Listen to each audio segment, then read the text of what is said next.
seriously popular. My name's Chris Bryant, and I'm the author of the book James and John. It's the story of the last two men hanged for being gay. Hanged in 1835, a time which should have been a time of great reform in the country in lots of different regards, but not in regard to the death penalty for homosexuality. And there are several mysteries at the heart of the story, which is what I want to take you through in these 3 episodes. Search for Lost Voices wherever you get your podcasts.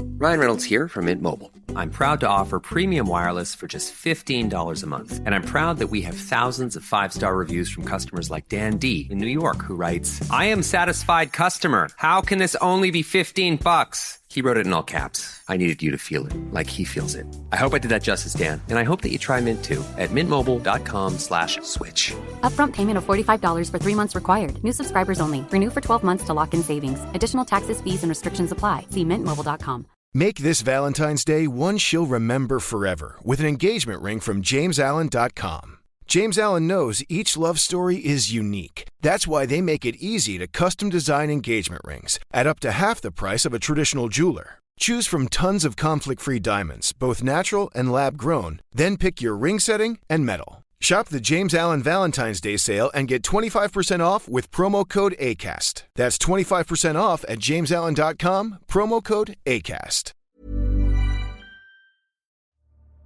How come you're a suspect?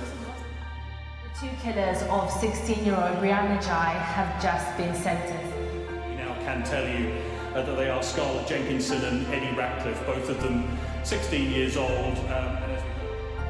There we have it, the sentence handed down there by Mrs. Justice Yip for the murder of Brianna Ghey. Please take the defendants to the cells.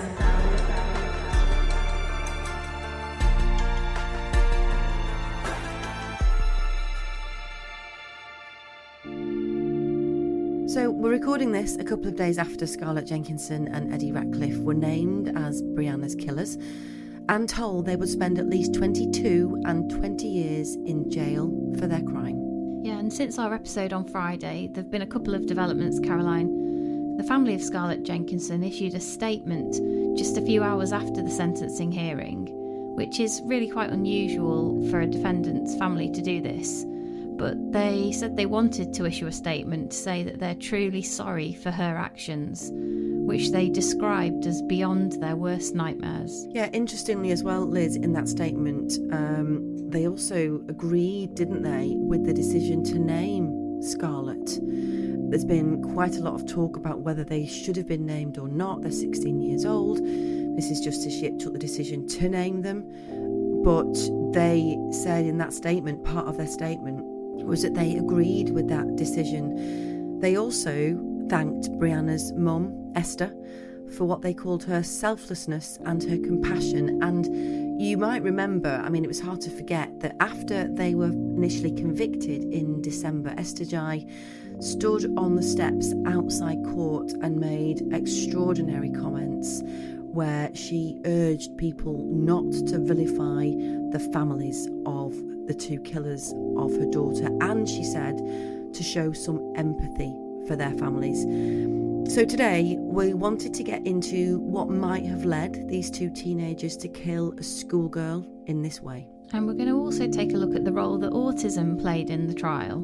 And we're going to bring you some more of Esther Ghey's extraordinary words and her campaign, which she has just launched, to stop school children being able to access social media apps and harmful content online. Welcome to episode 14, So Many Lives Ruined.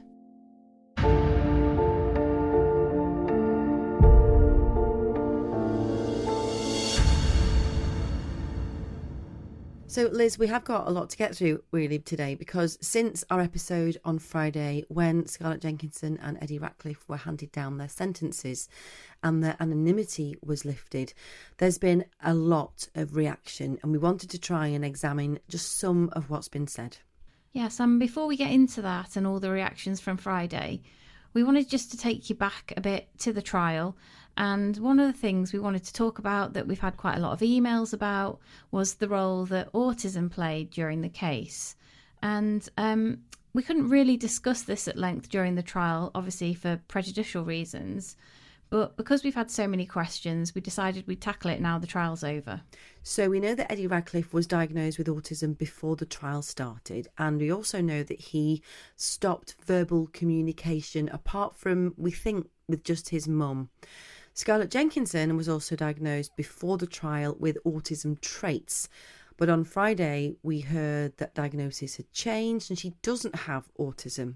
But for the trial, this meant the judge, Mrs. Justice Yip, put in place what's called special measures. And Liz, this took quite a number of forms in the trial. Just to outline these measures that were put in place by Mrs. Justice Yip, she essentially allowed them not to come to court every day. They were allowed to watch the proceedings from the rooms inside their secure units where they were being looked after, and the trial was streamed to them via video link. Some days they also had fidget toys with them in the dock, and Eddie Ratcliffe was seen doing crosswords and Sudoku at times in the dock as well. The judge also allowed them to give evidence in a slightly unusual way. Scarlett Jenkinson was allowed to have a curtain around her when she was giving her evidence in chief, which meant that she wasn't distracted by people in the public gallery or the press in the press benches, and all her evidence was directed at the jury. And Eddie Ratcliffe was able to give his evidence in this, you may remember, in the really unusual way. Yeah, so we know he'd been diagnosed with selective mutism, so the judge allowed him to type out his answers. The barristers were allowed to ask him questions, and he'd type them out, and the intermediary sat next to him read them out. And also, Liz, when he initially made his plea, that was also unusual, wasn't it? Yeah, so he was allowed to write "not guilty" down on a piece of paper and hold it up for the court to see. So we wanted to speak to an expert about all of this to try to address some of your questions, and we were really pleased that Dr Carol Stott came onto the podcast. She's a psychologist. She's also an expert witness, so she knows how the courts work, and she's an expert in autism. So I know you've followed the podcast from its inception, really. I know you've followed the Lucy Letby trial, and now I think you've also been following this one, the trial of the two teenagers who are now convicted, as you know, of killing Brianna Ghey. Autism's come up quite a lot in this trial. I wonder what you thought of some of the evidence as it was being revealed, particularly the messages, actually, between the two of them, and what that told you as an expert in this. You know, a lot of the things that were coming across was how literal he seemed to take some things, how routinized he appeared to be. So his references, for example, to, I can't remember the exact words, but references to, well, I can't do that now because I'm eating, or, you know, things that clearly would be a little unusual typically, and not that unusual for somebody with autism who's routinized, you know. So that very much came across, that those sorts of considerations of his were very autistic-like. In terms of the emotional input as well, or the lack of it in a sense, I think what was interesting as well, particularly again for him, was how he seemed to articulate that he couldn't remember how he felt. He couldn't remember what emotions he was feeling at the time. And that sounds, A, I guess, very unusual, and B, rather cold. You know, it's the kind of thing one might associate perhaps more with a psychopathic personality, with somebody who doesn't feel the emotion or enjoys it almost when it's a negative thing. But that very much fitted with the characteristic presentations that one sees in autism. And it's a lot more to do with the feeling that the person, or the difficulty that the person has in identifying for themselves that emotion. So it's not always that they don't feel it, it's that they can't articulate it, identify it, and communicate it. To go back a little bit to your first point, Carol, about that message, and that message really resonated with a lot of the listeners as well as with Liz and I think. Basically, I can't kill her on a school night. It's almost like you can't deal with more than one thing at a time. Is that correct? Yeah, absolutely. And I guess what we need to be clear about, generally within the autism field, the focus that people have on particular issues, particular routines, things that they do regularly, and won't do things easily outside of that routine.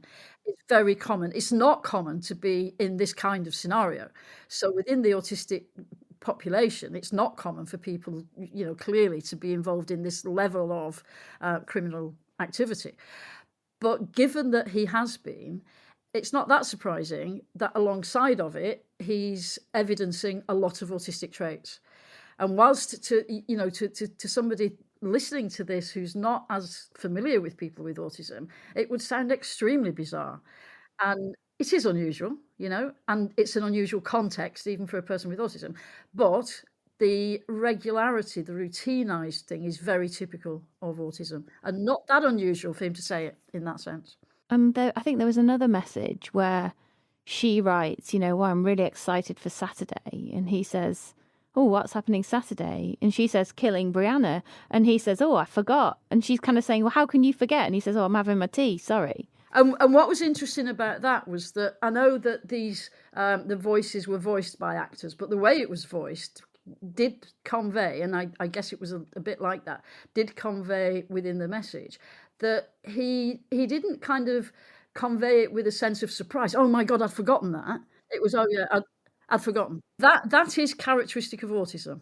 Would his autism make him more vulnerable to being manipulated? So, we know that Scarlett recognises that he's autistic because she says in a message,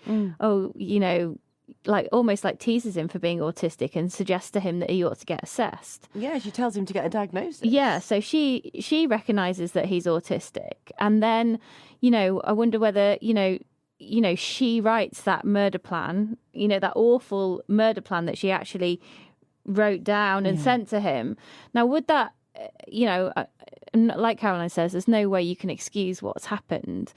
But the feeling is that, she kind of devised the plan and he carried it out. Now, would his autism have affected, or, would he have been more easily manipulated to do that for her because of his autism? There's a general understanding that people with autism are more vulnerable to suggestion, partly because of the lack of understanding, in a sense. So, and partly because of wanting to please. And I think my recollection is that he articulated that on occasion. He didn't want to get in trouble, which sounds really quite strange given the context. There were huge things for which he was going to get in a lot more trouble than the things that he was articulating being in trouble about. People with autism are no more likely than anyone else to commit crime, we believe. They're more likely to be caught, perhaps, but not more likely to commit. And I mean, minor crime now, more likely to be caught. Is there a point at which there's a plan, he's agreed to the plan, he's brought the knife, the plan says this, therefore that's what I do? Yeah. The difficulty that I have, and I guess anyone else working with people with autism would have, is that all of that is the case, but not usually in these circumstances. That's the thing that's really kind of difficult to get a hold of. Because if we were talking about, there's a plan in place, it's not a very good choice that the person's making, it's not a great plan to be following, but I did it because that's what the plan said, then I would say that's really common within the context of autism. But the plan isn't, of course, usually to be so violent, so destructive. And so I guess the evidence in that sense isn't there for us to say that a person with autism will be more likely than anybody else. There's a sense which in general they are. Do you see what I mean? Yes, yeah. because there's a plan and there's an agreement to do the plan, then that feels something that can't be deviated from. Would that be simplistic? No, that's not simplistic, and that's very much the case in general for autistic people. There's a point as well where he's very agitated when Brianna cancels the plan for them to meet 2 weeks earlier. And he's quite agitated by that, and he wants confirmation before the Saturday when they do kill her that it's still happening. He's seeking sort of confirmation that she's still coming. What people sometimes think it's related to is the difficulty that the person has in what's referred to as executive function. And what that means is executing a plan of action. Their difficulty in remembering, their difficulty in knowing when to start, their difficulty in knowing when to end. And talking now just about daily living activities, really. And so what happens is that the person makes a very detailed plan. They might have it written down, they might have it very much in their mind because it's rehearsed and they've practiced it and practiced it and practiced it, and then somebody changes it. Oh my goodness, what's going to happen now? And it's that then causes the distress. because they've got to rewrite it all out, rethink all of the executive function things. But I should say as well, I guess, before we go any further, for people with autism listening, this is not something that's characteristic of autism. I think I said it at the beginning, but none of the things that we're suggesting here mean that a person with autism provides anything more of a greater risk of this kind of activity that we're talking about specifically. I wanted to mention that because we had some messages actually that we got that I really wanted to talk to you about, because I really wanted to be fair and accurate about this, because we got a really interesting email from a listener who actually said she was offended by some of the core evidence and some of our reporting of that core evidence around autism, autistic traits, neurodiversity, socially awkward, which seemed to point in the direction that this was why. And of course, Carol, we're not saying that, are we? You're absolutely right. People with autism or neurodiversity are not intrinsically more likely, willing, able to indulge in this sort of thing, are they? Absolutely. And in general, talking about crime in general, they're less likely to be involved in engaging in crime, more likely than typical to be the victim of crime. So, they're no more likely than the person in the street to be the victim of this kind of crime. But generally speaking, across the broad range of criminal activity, there isn't evidence to suggest that somebody with autism is more likely to engage in it, but they're more likely than typical to be the victim of it. So once they were arrested and charged, and we knew the trial was taking place, the court obviously put in some special measures in place for when they were during the trial to try and ensure that they got a fair trial. For example, they were allowed fidget toys to keep them focused, I assume. He was doing Sudoku and crosswords while he was sat in the dock. The court hours were slightly truncated to help them cope with the long days of coming to court. They were allowed to watch proceedings via video link from the secure units where they were being held. And the judge was quite mindful that she wanted to ensure that they were able to engage in the process. Some people were quite critical of that, saying, they're being treated with kid gloves. But the judge was she made numerous references to Brianna's family in the public gallery, saying, please be sure that I have you at the forefront of my mind, but I have to ensure that these defendants are treated fairly. What's kind of your thoughts on that, Carol, about these measures that were put in place? Well, to a very large extent, she has to do that. She's duty bound. The judge is duty bound to take account of anything that may increase the vulnerability of the individual. So if these weren't children, young people, if they were adults with a diagnosis of autism, there would still be a duty on the part of the criminal justice system specifically, but the judge in this instance, to take account of what those vulnerabilities mean in terms of a fair trial. So the idea is not to give the person anything extra, but to create an even playing field.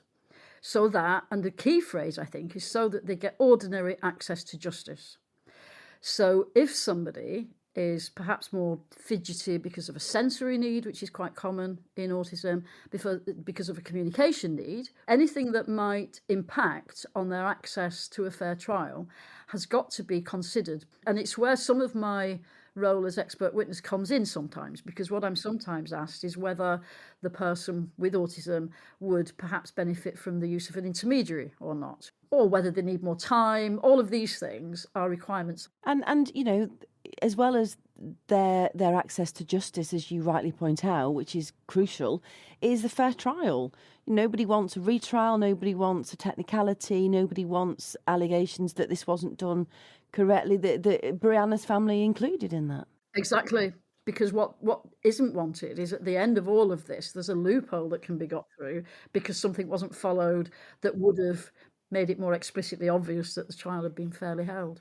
You mentioned in your answer there, Carol, something we'd not asked you about, which I was really interested in, which is that I had never heard of selective mutism before this trial. And I wonder if you could just explain what it is, how it might come about, how it manifests. We know that Eddie Ratcliffe speaks to his mum. Significantly, he spoke a lot in his police interview. Yes, it happened after charge. Yeah, and it was only once he was charged that this selective mutism came into play. The way we phrase that sounds like we're being cynical. We're actually not, but I think some of the listeners are. It's actually an anxiety disorder. It's classed as an anxiety disorder. And it's triggered by a whole set of things which might be related to mood, to increasing anxiety in situations perhaps a little like this one, in other less extreme situations of anxiety. So a child perhaps transitioning from year 6 to year 7 may be sufficiently anxious for them to be, and it's almost like a terror, becoming terrified of speaking. And it's very much more common, or it's more common anyway, in the context of autism than in a typically developing child or adult. So people with autism are more prone to selective mutism. It's a separate disorder, but it is more common within autism than within the typical non-autistic population. And can it be treated? Does it go away? Can it be permanent? It can be treated. It's not usually permanent. It's usually something that has periods of becoming more evident again. So if let's say an autistic person has a tendency towards selective mutism, then the likelihood is that will come and go to an extent depending on what's happening in that person's life. So it's not the kind of thing that you can treat out of existence particularly, but it's the kind of thing that you can help the person with should it happen at a time when they need help with it. And of course, in a sense, and I don't mean this quite in this situation in a way that it might be taken wrongly, but in some respects, it might be partially a choice. So it is an anxiety disorder. It is something that somebody's struggling with. And the choice is not to speak because speaking raises the anxiety.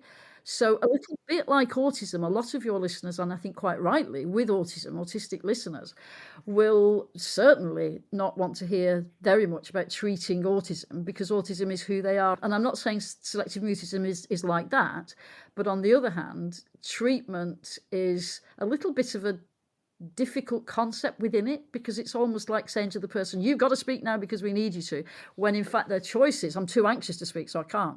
The selective mutism also resulted in Eddie Ratcliffe giving his answers by typing them in court. And he actually pleaded not guilty by writing it down and holding it up on a piece of paper. But also the nature of his answers, typed answers. This teenager is intelligent, highly intelligent. Sophisticated vocabulary. You said, yeah sophisticated language. Vocabulary. What some of the phrases, Liz? Do you remember? That was it. He was asked a question about being afraid. You said you were scared. Were you afraid of her? Or a reference to afraid, and he replied by typing, "That's an alternative synonym." He said at one stage, and this is a bit more than just vocabulary, I think, but he said something like, and I can't remember the exact words, but somebody had put to him that he had felt that he was the victim of betrayal, that he'd been betrayed. And what he said was that it wasn't a betrayal. It would only be a betrayal if he'd agreed to do something with her that he hadn't agreed. It was something else, and I can't remember the something else word, but it wasn't betrayal. It was something else that she kind of let him down, but it wasn't technically betrayal because he hadn't agreed a position. And that is a very high vocabulary kind of understanding of the word betrayal. Absolutely. One of the difficulties that I often have is having counsel understand and the court understand, as well as potentially the jury, as well as the public, is that a person with autism can be extremely bright in many instances, but still struggle with the most profoundly easy things. And it just looks a little bit, again, like a bit of a stretch. Well, how can this person, think about computer hackers, for example, and how can this person be such that they can hack into the systems of security that the high-powered, secure, conscious companies have, and yet they can't answer simple questions about what they were doing last week? And it feels like when they can't answer the more simple questions that they're somehow lying or they're somehow trying to deceive. And it's very, very often not the case. It's that it's a particular thing that they have a skill in. They're very focused on that skill. It's a very niche skill. Their IQ might be extremely high, and yet their practical day-to-day living skills are not. And even within the IQ tests, it's very, very common for somebody who's very able, for an autistic person who's very able, it's very common for that ability to be reflected in parts of an IQ or general ability test, whilst on other parts of it, their ability is really quite low. And we know in Eddie Ratcliffe's case that, he was very focused on these mock exams, which he was obviously quite keen to pass at the same time that he's plotting this murder. And then we know that since he's been held in this secure unit since his arrest, that he's passed 8 GCSEs. Yeah, and the ability to do that. Can you imagine the difficulties one would typically have in doing your review? I mean, it gets really hard to revise for anything if you're a bit worried about the latest football results or something. So imagine that going on in your life and still being able to kind of section it off and do what he's done. Again, is a very autistic-like trait. There's no doubt about that. Yeah, so Carol's expert opinion of all of that, Liz, gives a bit of context, doesn't it, to what was put in place and why it was put in place. And we're really hopeful that it does answer some of the questions we were getting about what these measures meant and why they were there. And in particular, one of the things that, she wanted to stress and we wanted to highlight as well, it is far more common, as Carol said there, for people with autism to be the victims of crime rather than the perpetrators of crime. And in fact, some of what she said there, the judge reflected, Liz, didn't she, in some of her sentencing remarks? Yeah, she did. She said, although she accepted that Scarlett Jenkinson was the driver for this murder, she did say that Eddie Ratcliffe was capable of having his own opinions and saying no to her, and that he wasn't in her control, is what the judge said. And she also said that his autism, although it made him lack social skills, it didn't make him any less culpable for what had happened. No, absolutely. I mean, Carol had said this to us in her interview, that when she was watching the trial, listening to the trial and following the podcast about the trial, she said to us actually in our interview that she didn't think Scarlett Jenkinson did have autism. She could see the traits definitely in Eddie Ratcliffe. She didn't see it quite as clearly in her. And in fact, we now know, Liz, that actually she doesn't have autism. She has got a diagnosis, but she doesn't have autism.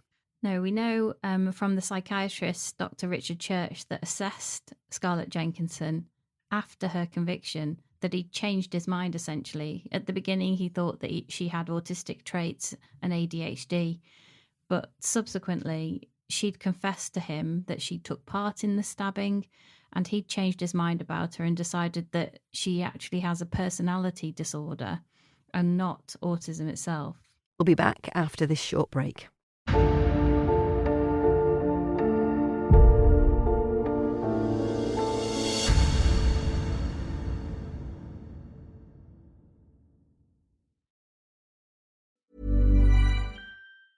Ryan Reynolds here from Mint Mobile. I don't know if you knew this, but anyone can get the same premium wireless for $15 a month plan that I've been enjoying. It's not just for celebrities. So do like I did and have one of your assistant's assistants switch you to Mint Mobile today. I'm told it's super easy to do at mintmobile.com/switch. Upfront payment of $45 for 3-month plan, equivalent to $15 per month required. New subscribers only. Renew for 12 months to lock in savings. Taxes and fees extra. Additional restrictions apply. See full terms at mintmobile.com.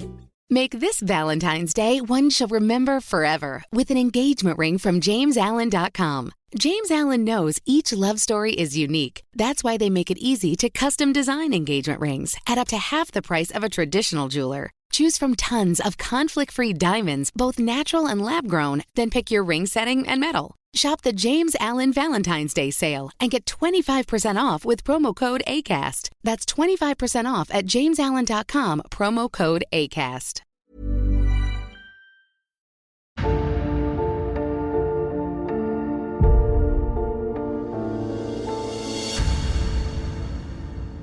So we heard a little bit from our next guest on Friday when Scarlett Jenkinson and Eddie Ratcliffe were handed down their sentences.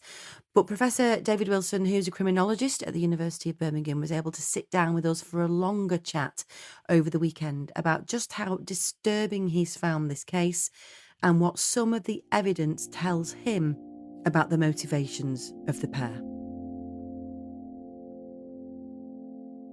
Thank you for coming on the podcast, David. I know we've had you on before. You were kind in joining us on the trial of Lucy Letby, giving your insights into her crimes.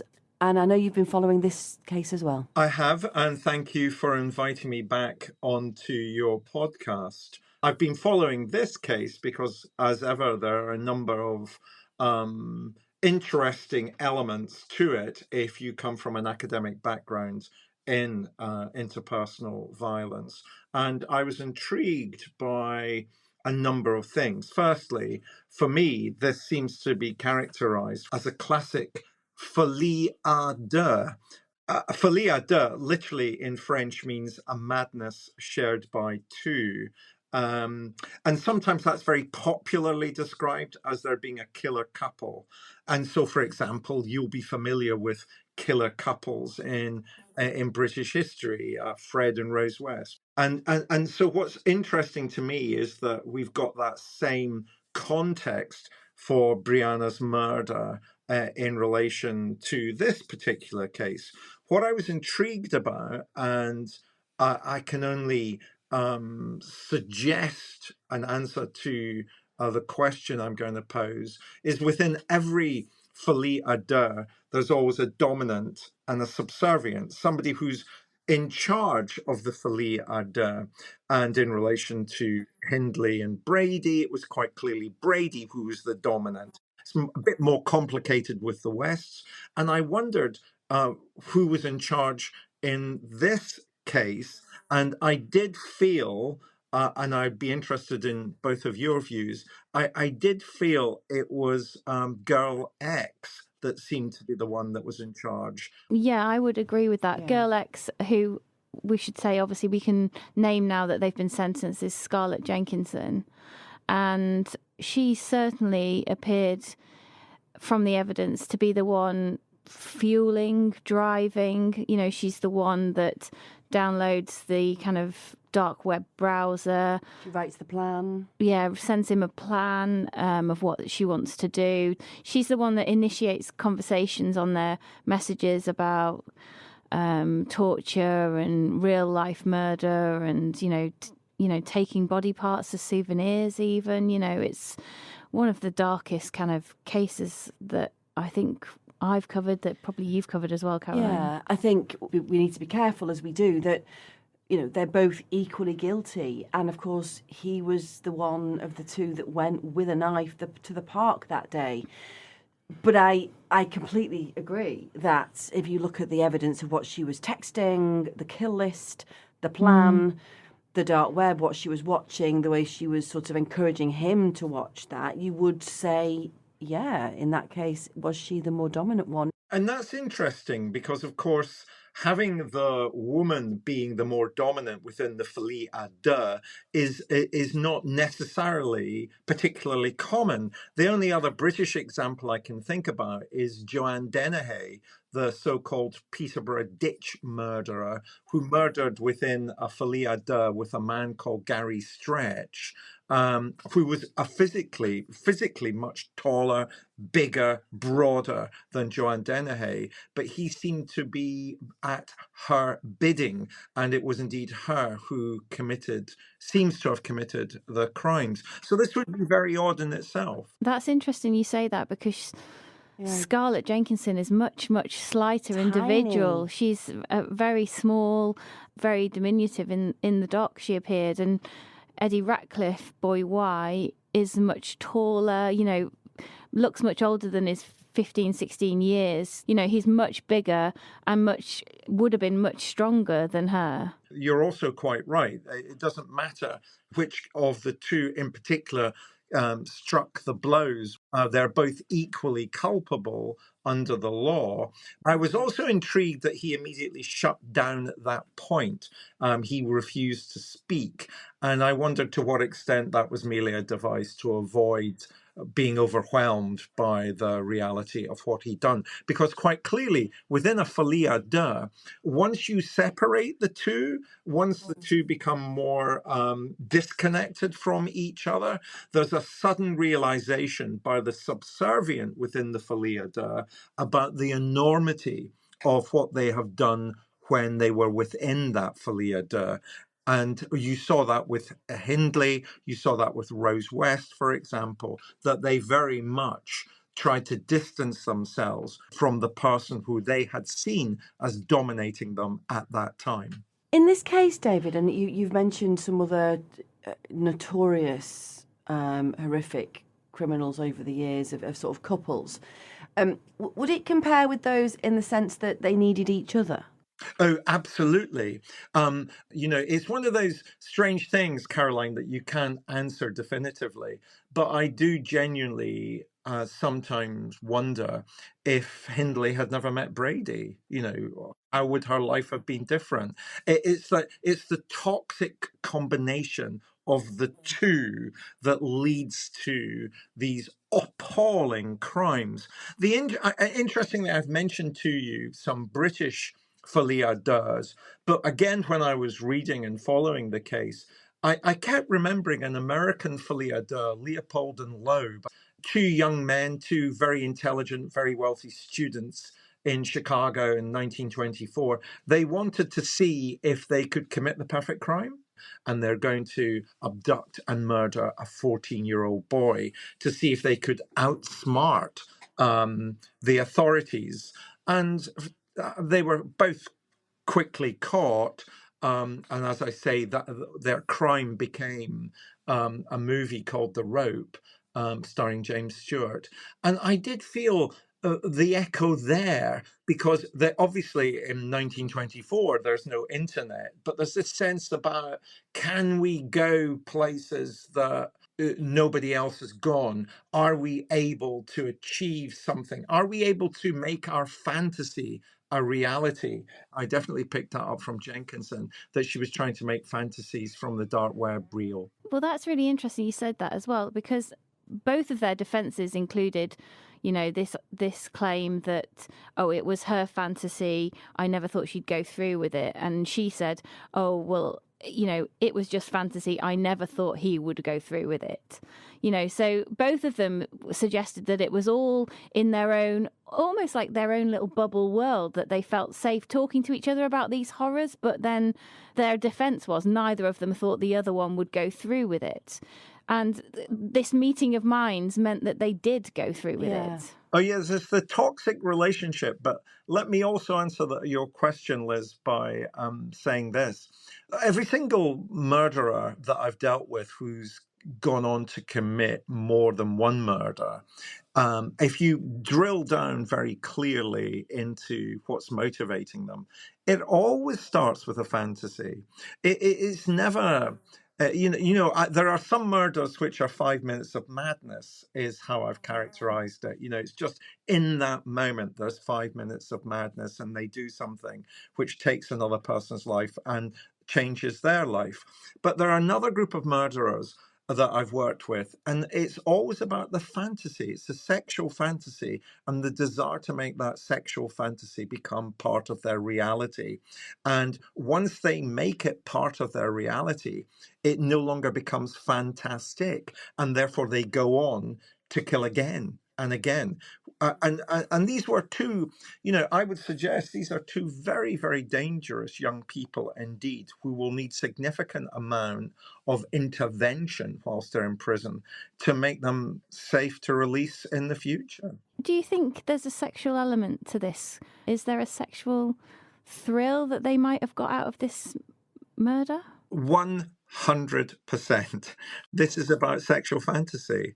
Obviously, this becomes confused and contextualized by Brianna's being transgendered, but there's a sense in which if they had killed the boy that they had first targeted, that also would have had a sexual fantasy attached to it as well. Because the fantasy isn't about the biology.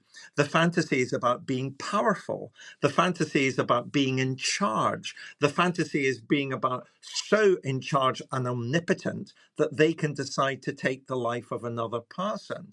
And often what you're dealing with when you talk to offenders who have this kind of fantasy is their belief that it's only in taking another's life that they can have the agency that they feel is denied to them in their reality. If she hadn't found him, to be involved in this, to have that knife? Would she have just found somebody else? Yeah, my own sense is that the fantasy and the dark web and the grooming that the dark web clearly facilitates in terms of what she's interested in, it would have meant that at some stage she would have found someone that would have been able to help her make her fantasies become real. These are very dark places that you're both going to, and this is a very, very dark case. This is something, that is incredibly tragic and overwhelmingly shocking. So not only there, Liz, does David compare Scarlett Jenkinson and Eddie Ratcliffe to couples like, Fred and Rose West and Ian Brady and Myra Hindley. He also talks a lot there about the influence of the dark web on Scarlett Jenkinson. Yeah, and we know, don't we, from talking to Professor Alan Woodward, the interview we did with him just before Christmas after they'd been convicted, we talked about how terrifying it was as parents for children to be able to get access to the dark web, to download this Tor browser. And he spoke quite a lot about, actually, if your child has downloaded that browser, there's nothing really you can do to stop them accessing the dark web. He said it's up to parents really to talk to their children and, to check on their phones that they didn't have such, awful browsers and apps. But you and I know, Caroline, as mums of teenage kids, that it's so hard to keep a check on what your teenagers are doing online. Their mobile phone is, like a modern day diary, really. It feels like, you're breaching their trust a lot of the time when you're asking to look at what they're doing and what they're saying and what they're talking about on their phone. And essentially that is what Esther Ghey said in this kind of really moving interview that she did with the BBC's Laura Koonsberg on Sunday. She talked so eloquently about this new campaign she's got to try and make mobile phone companies act and take more responsibility for what our kids are doing online. Yeah, because what Alan Woodward said to us, which was pretty terrifying, if you remember at the time for both of us, was, you've got to be on it. You've got to be monitoring them. You need to know what they're looking at online.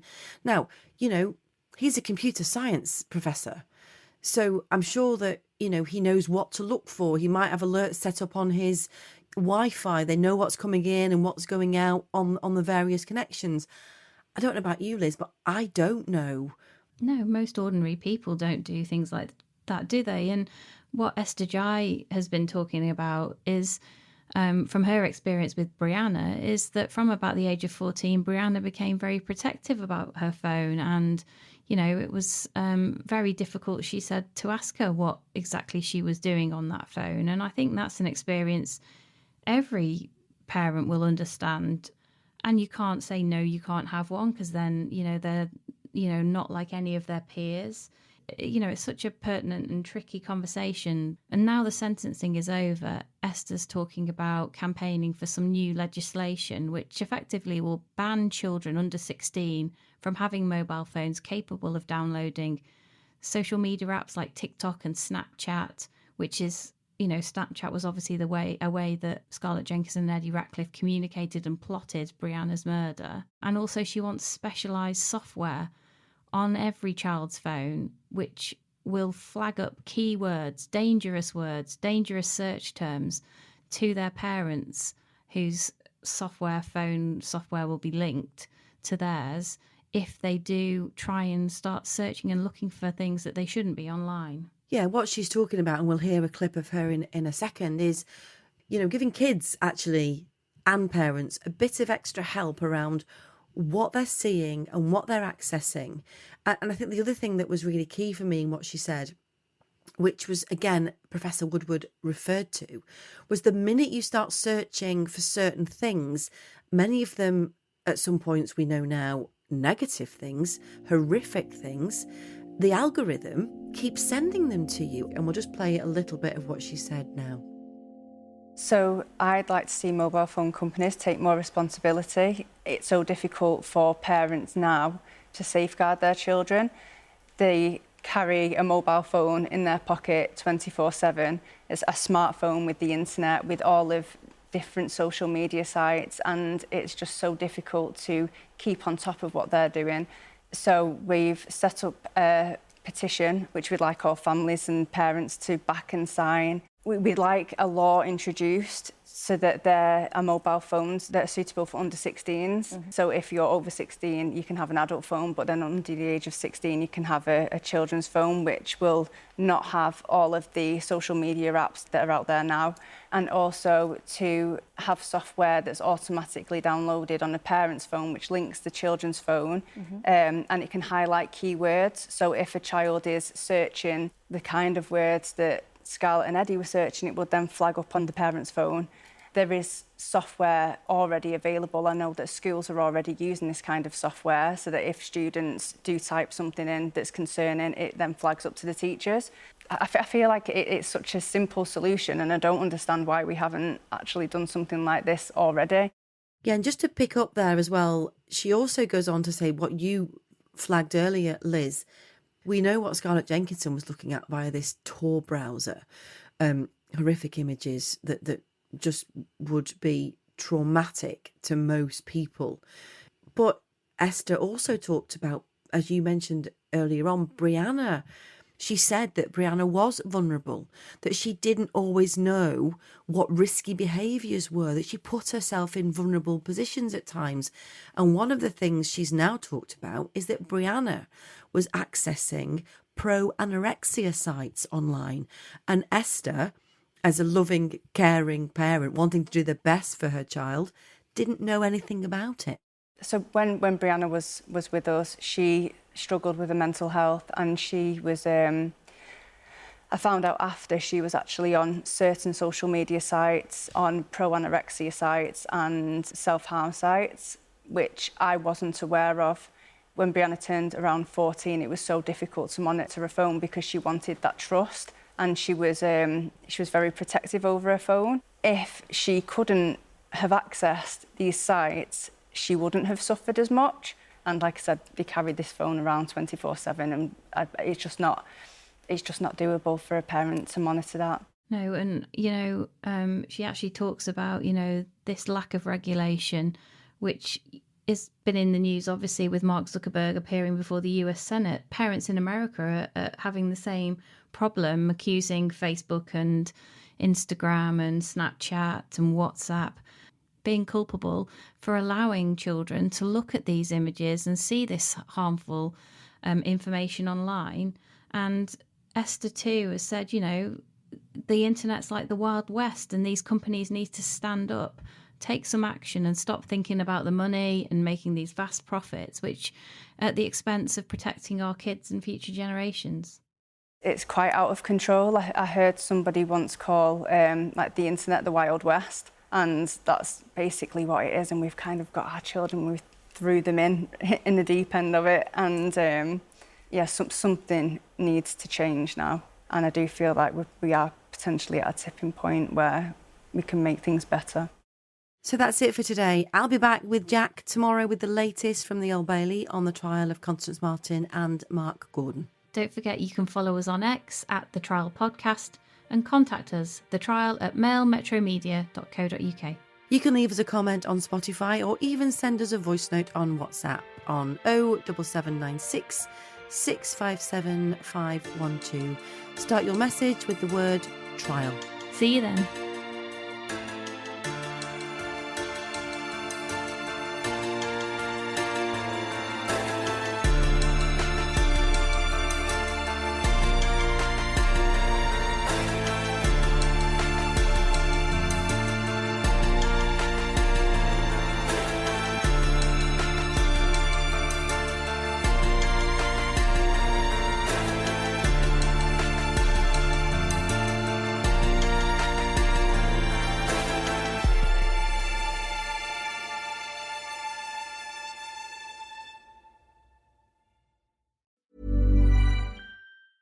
Make this Valentine's Day one she'll remember forever with an engagement ring from JamesAllen.com. James Allen knows each love story is unique. That's why they make it easy to custom design engagement rings at up to half the price of a traditional jeweler. Choose from tons of conflict-free diamonds, both natural and lab-grown, then pick your ring setting and metal. Shop the James Allen Valentine's Day sale and get 25% off with promo code ACAST. That's 25% off at JamesAllen.com, promo code ACAST. How many of your employees are trying to balance paying bills and saving for retirement?